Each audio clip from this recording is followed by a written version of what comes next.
इन्होंने कहा, जवाब दे रहे हैं, सांसद महोदय जवाब दे रहे हैं।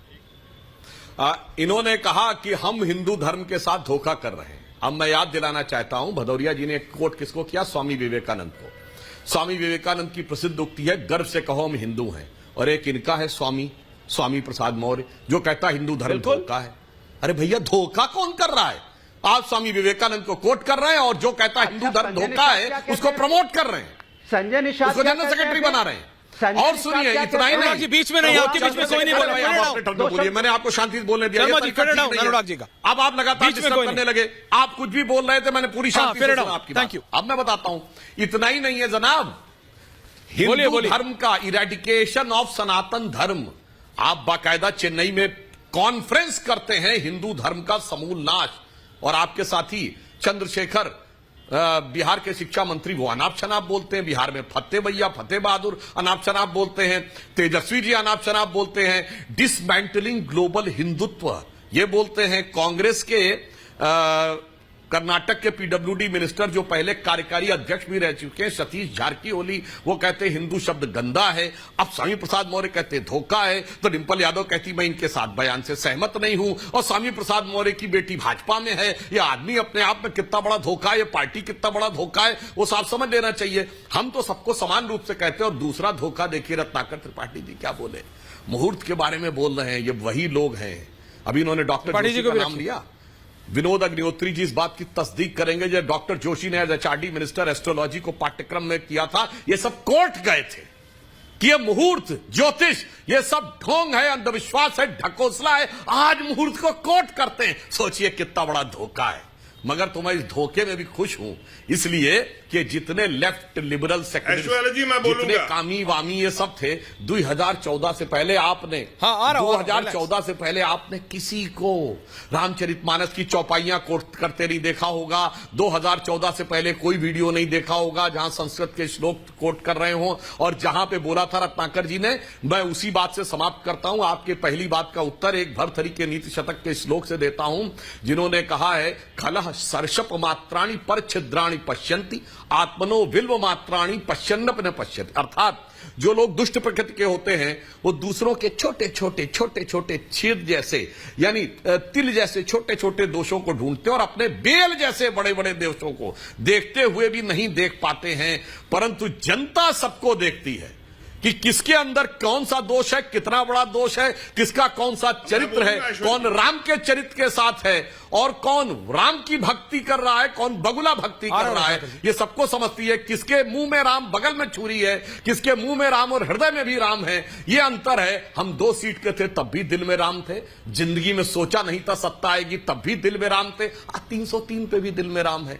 मगर आपको अगर सपने में अंदाजा होता ना, जब 2 सीटों पे थे, कि 303 आ सकती, मैं दावे के साथ कहता हूं 99% नेता पाला बदल के आ गए होते। क्योंकि जब राम जी की सेना खड़ी थी, 1 मिनट कह दूं, तो रावण को अंतिम समय में, यानी जब सब उसके लोग मारे जा चुके थे, अकेला रावण बचा था, तो भी उसको समझाती है मंदोदरी, कहती है अब भी मान जाओ, राम को भगवान मान लो। वो कहती है तात राम नहीं नर भूपाला, भुवनेश्वर कालहु कर काला। तब भी नहीं समझ में आ रहा था। अब कोर्ट का निर्णय आ गया, मंदिर बनने जा रहा है, अब भी नहीं समझ में आ रहा। तो मैं क्या बताऊं उनके लिए, कोई क्या कह सकता है कि मतलब राम विमुख असहाल तुम्हारा, रहा न को कुल तारनहारा।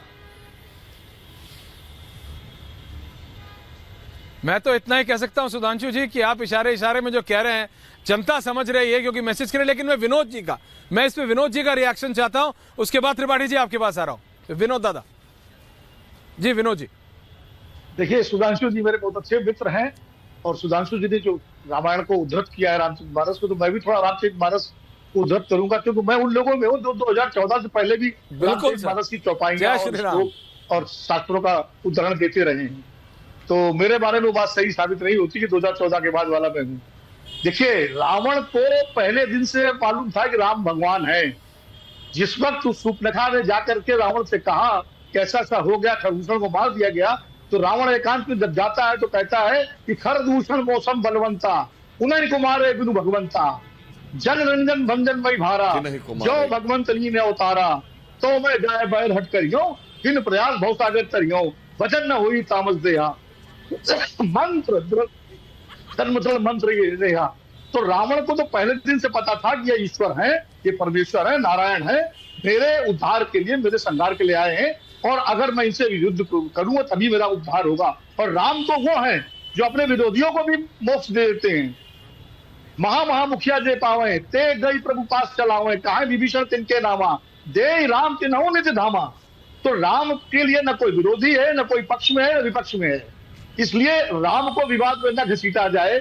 मेरी तो विनती पक्ष से भी है, विपक्ष से भी है कि आप अपनी अपनी राजनीति करें, तो राम को राजनीति से परे रखें। बस मेरी विनती और मेरा आग्रह यही है। और जो 22 तारीख को जा रहे हैं वो भी अच्छा है, जो नहीं जा पा रहे हैं, नहीं जा रहे वो बाद में जाएं, तो कम से कम राम जो है वो सबके रहें। और एक बात और, जैसे मुहूर्त की बात कही सुधांशु जी ने, बिल्कुल निश्चित रूप से ज्योतिष, भारतीय ज्योतिष का पूरी दुनिया में सम्मान है, और मुहूर्त शास्त्र जो है भारतीय ज्योतिष का एक बहुत बड़ा अंग है। लेकिन हमारे भक्ति योग में तुलसीदास जी खुद कहते हैं कि भक्ति जो है उसमें कोई नियम नहीं होता, भक्ति में कोई मुहूर्त नहीं होता।